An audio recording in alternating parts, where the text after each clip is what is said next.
harmonisation des textes pour une utilisation des hydrocarbures sans porter préjudice à l'environnement.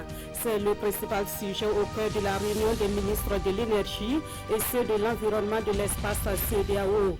La rencontre s'achève demain, mais déjà, les grandes conclusions ont été présentées au chef de l'État. Des précisions à suivre dans quelques instants. Dans l'actualité également, le gouvernement rassure les Burkinabés concernant un cas suspect de coronavirus à Ouagadougou. Lors du point de presse du gouvernement de ce jeudi, le ministre de la Communication a démenti la rumeur qui circule concernant cette maladie. L'impact de l'insécurité sur le système éducatif était également au menu de ce point de presse dont vous aurez la teneur dans cette édition. Et puis en fin de journée, nous irons dans quelques bananeraies aux alentours de Bobo-Dioulasso. Sur place, c'est un triste constat qui se dégage puisque la production a pris un coup cette année. Une situation causée par une maladie encore méconnue des producteurs qui sont dans la désolation. Explication dans le dossier de cette édition. Mesdames, Messieurs, bonsoir. Merci de nous suivre. Les pays de la CEDEAO veulent promouvoir l'utilisation des hydrocarbures qui respectent les normes environnementales. Et c'est tout le sens de la réunion qui se tient à Ouagadougou et à laquelle prennent part les ministres en charge des hydrocarbures et de l'environnement de la CEDEAO. Cet après-midi, ils étaient au palais de Kossiam pour présenter les conclusions de leurs travaux au président du FASO, Idrissa Warga et Draman Guinée. Éliminer le soufre, comme cela a été fait pour le plomb dès janvier 2021. Les ministres en charge des hydrocarbures et de l'environnement de l'espace CEDEAO se concertent. Les décisions attendues sont cruciales. Il s'agit à cette rencontre de Ouagadougou de pousser la réflexion sur les spécifications des carburants, les limites d'émission du gaz et des particules par les véhicules et la réglementation sur l'âge des véhicules importés. L'autre sujet, c'est l'extension du gazoduc de l'Afrique de l'Ouest. Vous savez, aujourd'hui, il y a un gazoduc qui vient depuis Lagos jusqu'à Takoradi au Ghana. Et il y a une autorité du gazoduc de l'Afrique de l'Ouest qui exploite ce gaz-là. Il est opérationnel, il est utilisé dans les pays comme le Nigeria, le Bénin, le Togo, le Ghana. Donc notre ambition dans la phase 1 de ce projet, c'est de faire une extension vers la Côte d'Ivoire et vers le Burkina Faso. Il y a la vulgarisation ou l'utilisation du gaz pétrole liquéfié qu'on appelle GPL, dans son utilisation de l'espace CEDEAO, parce qu'aujourd'hui, le taux d'utilisation, comme les bonbons de gaz, le gaz butane, le taux d'accès n'est qu'à 12%. En plus de cela, nous serons examiner le plan environnemental de la CEDEAO 2019-2025. Mais également, vous savez que la gestion de tout ce qui est produit dangereux est également important pour nos États et surtout les sachets plastiques que vous connaissez bien. Ces préoccupations sont en phase avec les aspirations du gouvernement burkinabé, selon le Premier ministre. À l'issue de ces réunions-là, des décisions importantes puissent être prises pour accompagner nos différents pays dans l'amélioration de leur approvisionnement en hydrocarbures et de manière globale en renforcement de leur approvisionnement en énergie électrique et en hydrocarbures au niveau de l'espace CEDEAO. Les différentes propositions permettront d'accélérer le développement d'un marché régional dynamique et intégré des hydrocarbures respectueux de l'environnement. Venez de suivre donc, c'était là la rencontre tenue ce matin entre les ministres des énergies et ceux en charge des hydrocarbures de l'espace CEDEAO. Et comme je vous le disais, ils étaient au palais de Kossiam cet après-midi pour présenter donc les conclusions de leurs travaux au chef de l'État. Nous suivons le point de l'audience avec Idrissa Warga et Draman Guinée. Les États membres de la CEDEAO lèvent le bouclier contre la pollution de l'environnement. Ils veulent actionner sur les produits raffinés, l'essence et les gasoils. En réunion ici à Ouagadougou, les ministres en charge des hydrocarbures et de l'environnement de l'espace présentent quelques conclusions au président du FASO. La CEDEAO souscrit à l'interdiction des produits pétroliers très polluants. Le taux de soufre dans le super et le gasoil qui sont très élevés jusqu'ici et nous voulons les ramener au-delà de 1000 à 50. Et pour ça, des recommandations vont être formulées afin que et les importateurs et les raffineries locales puissent se conformer à ces normes-là. Les ministres ont aussi présenté au président du FASO des directives à appliquer sur les véhicules importés dans l'espace CEDEAO. Les vieux véhicules ne seront plus admis dans la zone. Il est prévu d'abord l'interdiction dans l'immédiat des véhicules jusqu'à 10 ans d'âge, en un premier temps, avec une période transitoire, avec l'objectif à terme d'interdire d'importation des véhicules au-delà de 5 ans d'âge. L'autre objectif des Amis de la Nature, inciter les États membres à encourager l'utilisation du gaz butane dans les ménages au lieu du bois de chauffe. Sur les différents points, les directives seront sans équivoque. Des sanctions seront prises à l'encontre des États contrevenants. Autre point de l'actualité, au point de presse du gouvernement de ce jour, le ministre en charge de l'Éducation nationale a évoqué l'impact de l'insécurité sur le système éducatif burkinabé. C'est une situation d'urgence face à laquelle le gouvernement a entrepris des actions. Le ministre de la Communication, lui, est revenu sur la décision du gouvernement de convoquer le corps électoral le 22 novembre prochain. Lassina Ouattara et Sébastien Zongo. Face à la presse, le ministre en charge de l'éducation explique que les conséquences des attaques terroristes font vivre au système éducatif burkinabé les moments les plus difficiles de son histoire. À la date du 30 janvier 2020, nous enregistrons 2369 établissements fermés, affectant 325 245 élèves et 10 048 enseignants, avec 623 établissements endommagés. Et le ministre Stanislas Ouaro d'ajouter que les actions de la stratégie de scolarisation des élèves des zones à fort défi sécuritaire ont permis la réouverture de 824 établissements scolaires.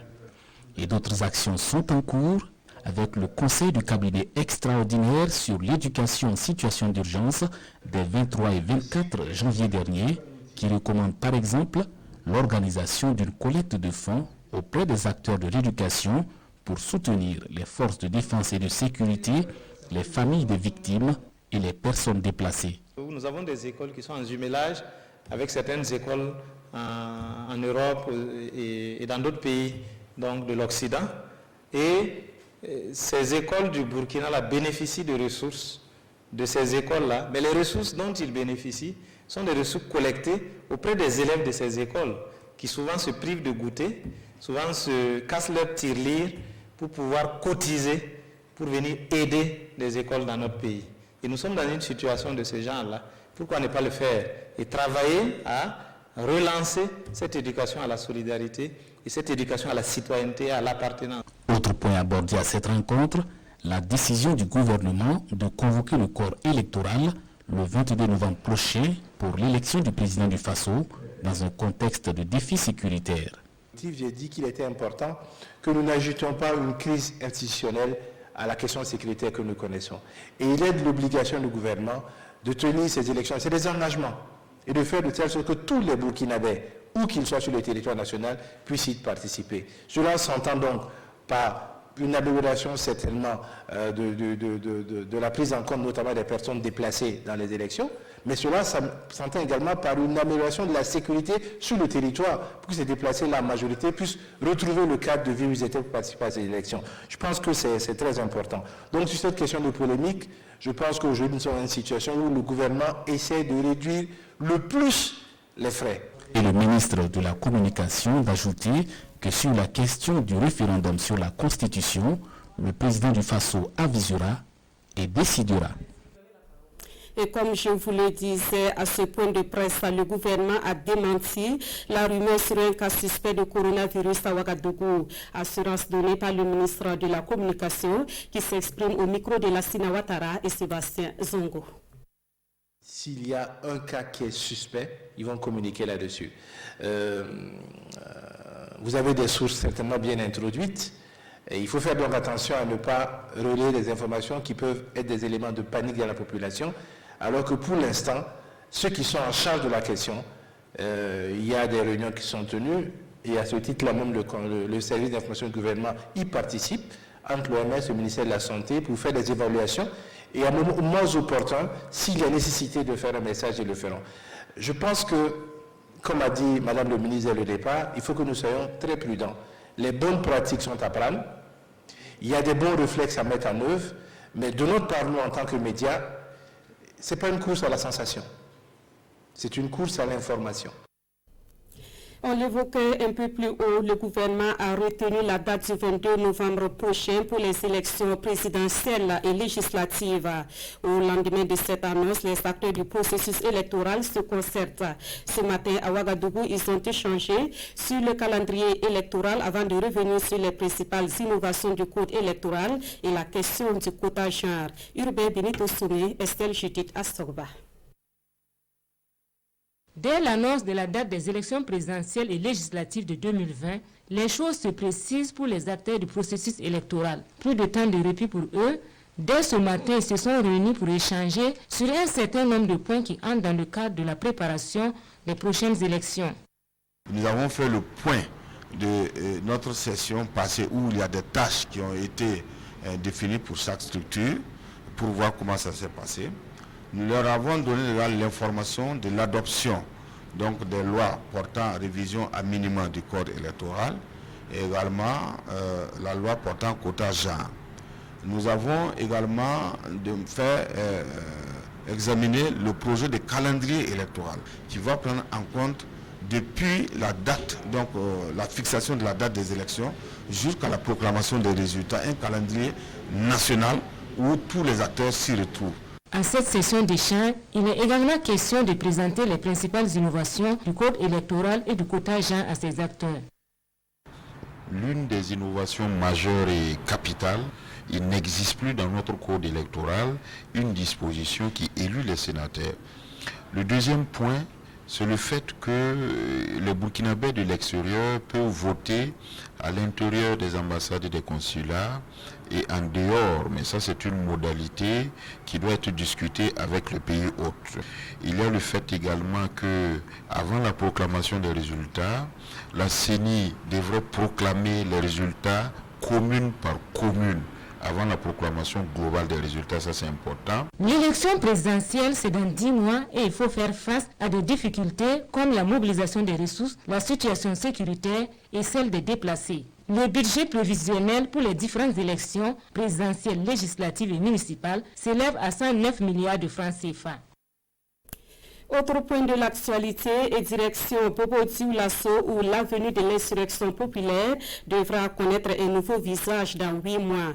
En plus du bitumage, cette voie sera dotée d'un éclairage public pour un coût total de plus de 2 milliards 100 millions de francs CFA. Le lancement des travaux est intervenu ce jeudi en présence d'une forte délégation gouvernementale. Manekayen et Amadou Lougi. Le vrombissement du bulldozer ne s'arrêtera plus. Dans 8 mois, l'avenue de l'insurrection populaire de Bobo-Dioulasso doit être bitumée et éclairée. Longue d'environ 1,5 km, cette voie part du monument du cinquantenaire au quartier Sarfalao.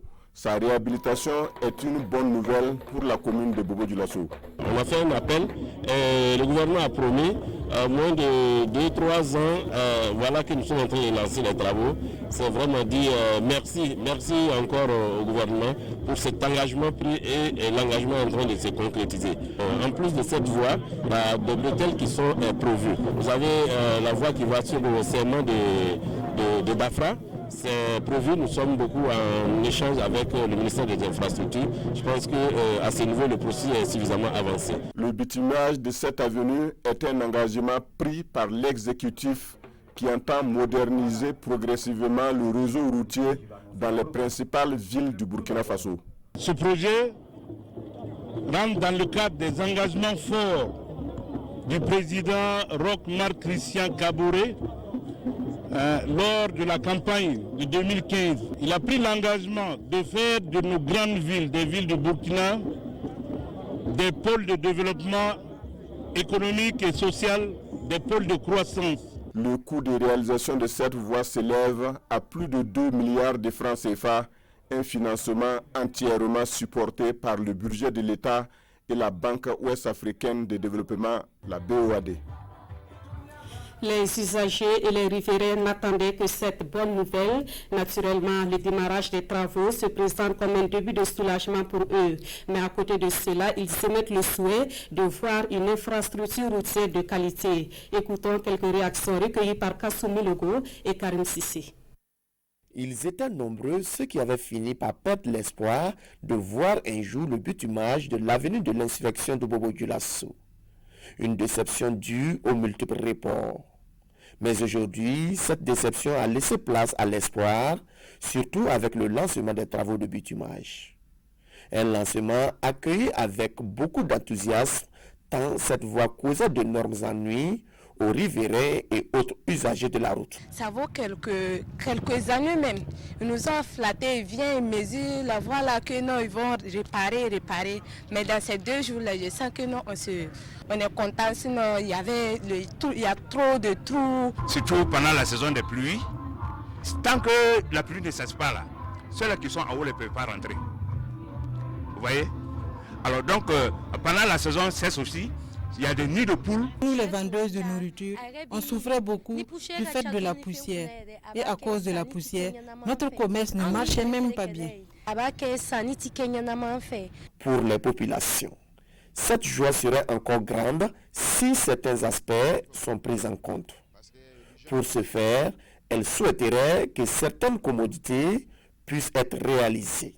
Si on avait l'occasion d'avoir une double voie sur la voie, parce que vraiment on voit que l'espace est large, et avoir aussi des caniveaux, parce qu'en temps de pluie, tout le quartier est inondé. Il faut que les caniveaux soient assez larges, parce que le quartier est sur une monticule. Donc la pente là, elle descend vers la ville. Le souhait là, c'est que la voie là soit vraiment bien faite, de qualité, que ça soit vraiment large, que les gens puissent circuler normalement aussi.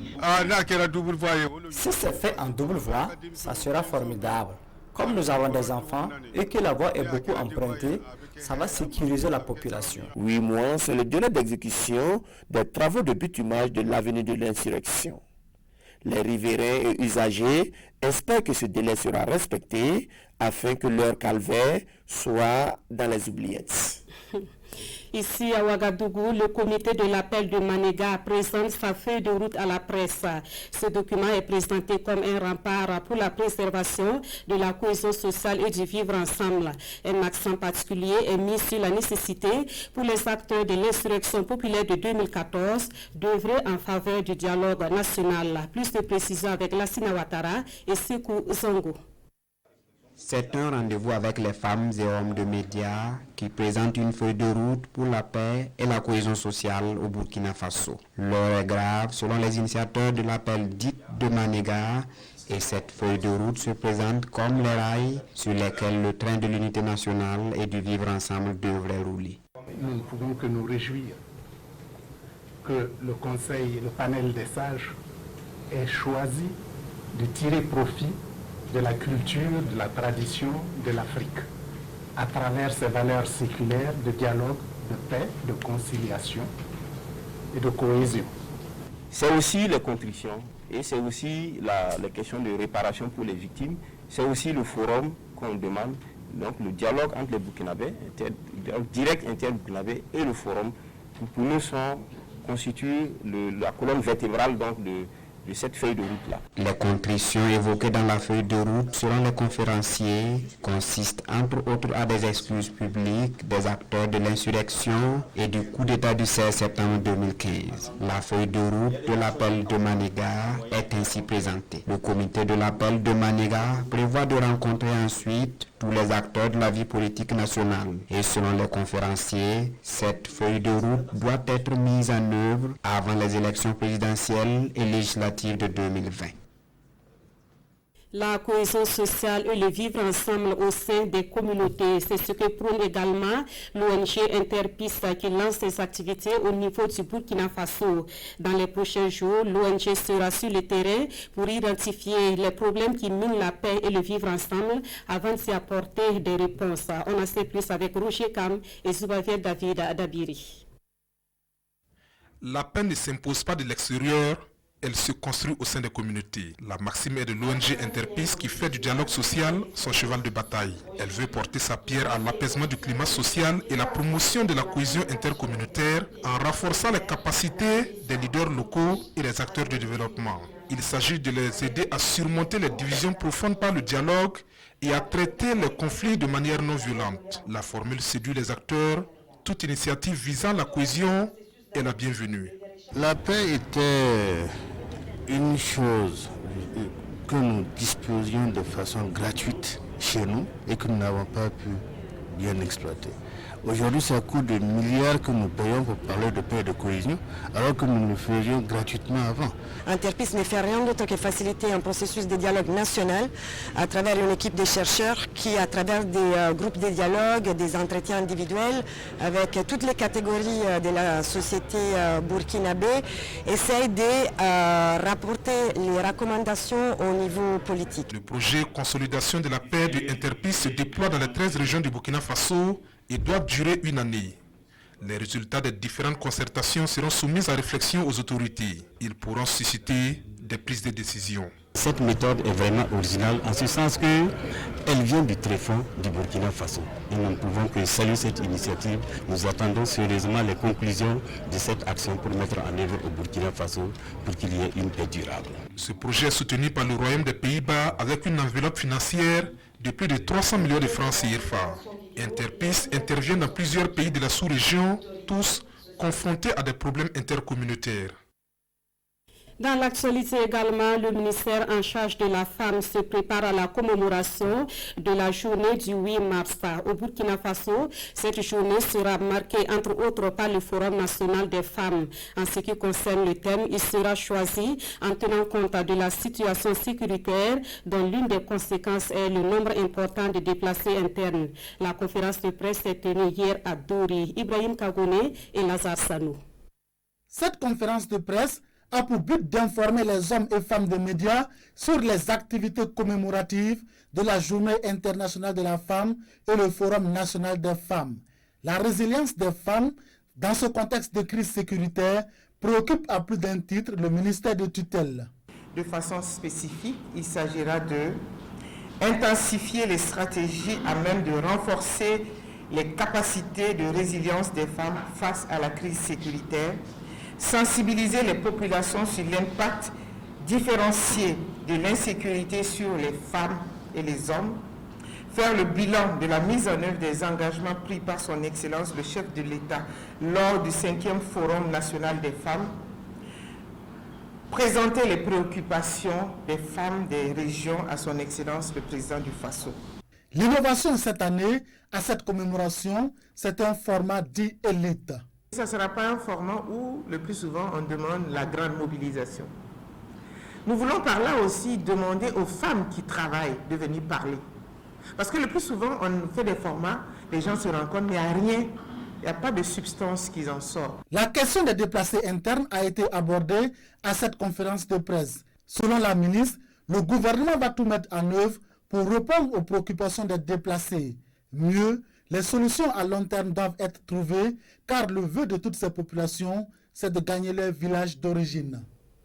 Que se passe-t-il au Centre national de transfusion sanguine? Une guerre entre la direction générale et les sections de certains syndicats de la santé semble être de nature à démoraliser les donneurs bénévoles de sang. Ici, c'est la qualité du sang transfusé qui est mise en doute, une situation que dénoncent les associations intervenant dans le domaine de la santé. Explication avec Paul David Bambara et Zalissa Sanfo. Le réseau national des associations intervenant dans le domaine de la santé RUNED s'insurge ici contre le syndicat des médecins du Burkina SIMEB, section du CNTS.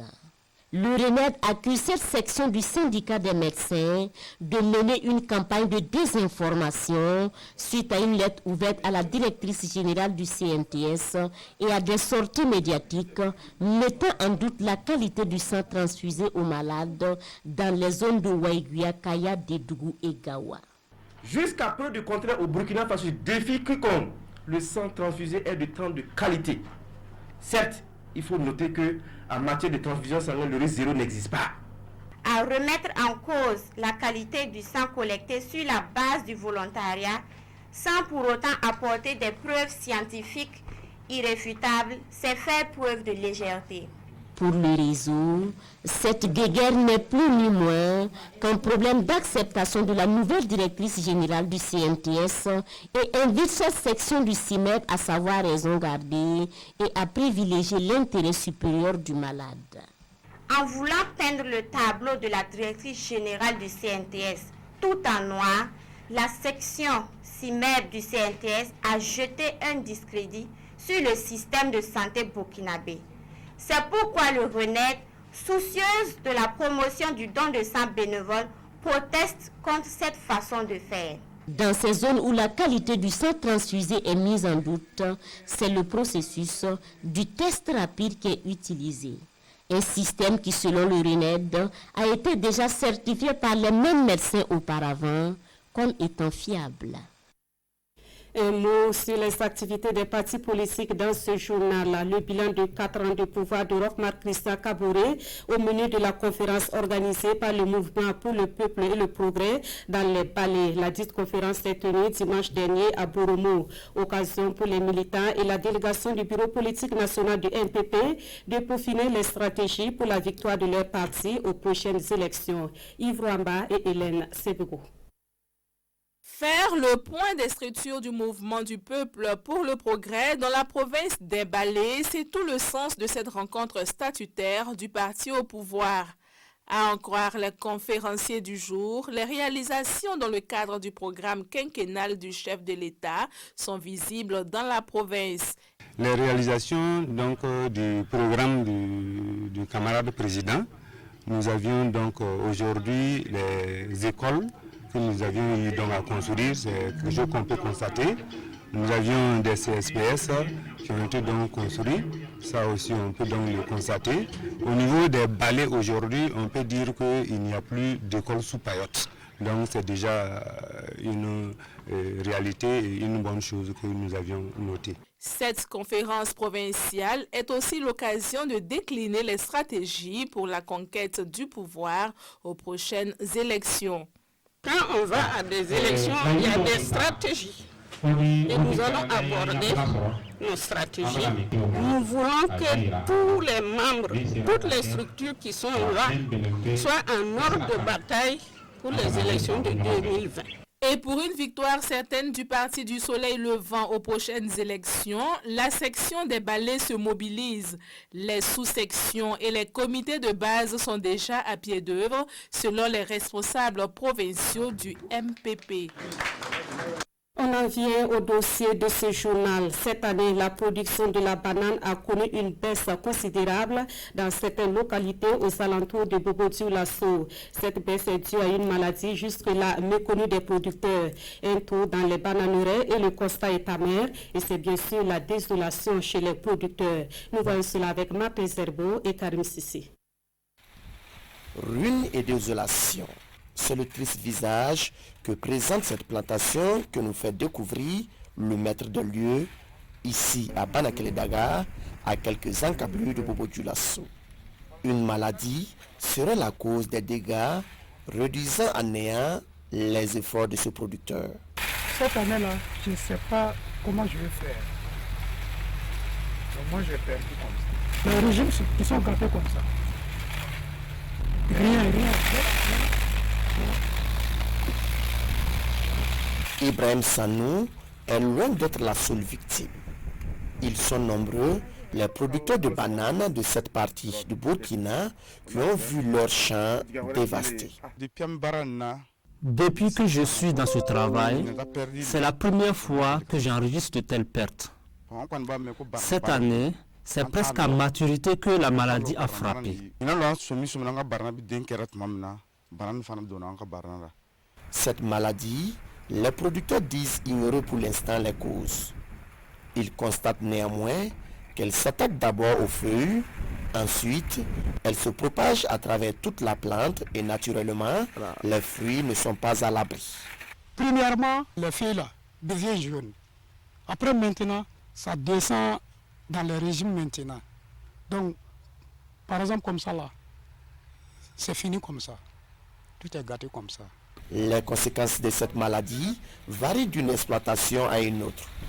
Si certains producteurs arrivent à récolter quelques régimes, d'autres sont obligés de vendre leurs récoltes aux éleveurs pour embouche bovine. Ce que j'ai mis dans ce champ vaut 3 millions de francs CFA. Mais ce que j'ai vendu ne vaut même pas 500 000 francs à cause de cette maladie. C'est une femme qui vient acheter pour livrer aux éleveurs. N'eût été la maladie, je pourrais avoir 10 à 15 millions. De la manière que je travaille, je devrais empocher au moins 5 millions. Mais cette année, je n'ai rien eu comme bénéfice. Les producteurs que nous avons rencontrés fondent leur espoir sur les chercheurs. Des chercheurs qui doivent mettre à leur disposition des solutions pour venir à bout de cette maladie des bananiers. En attendant ces solutions, Serge Sanou, lui, a été contraint d'abattre une bonne partie de sa bananière pour cultiver des choux. Voilà qui met fin à ce journal. Merci à vous qui l'avez suivi. L'information vous revient à 22h30 dans une présentation de Mounira Kéré. Merci de votre fidélité à la RTD et à très bientôt.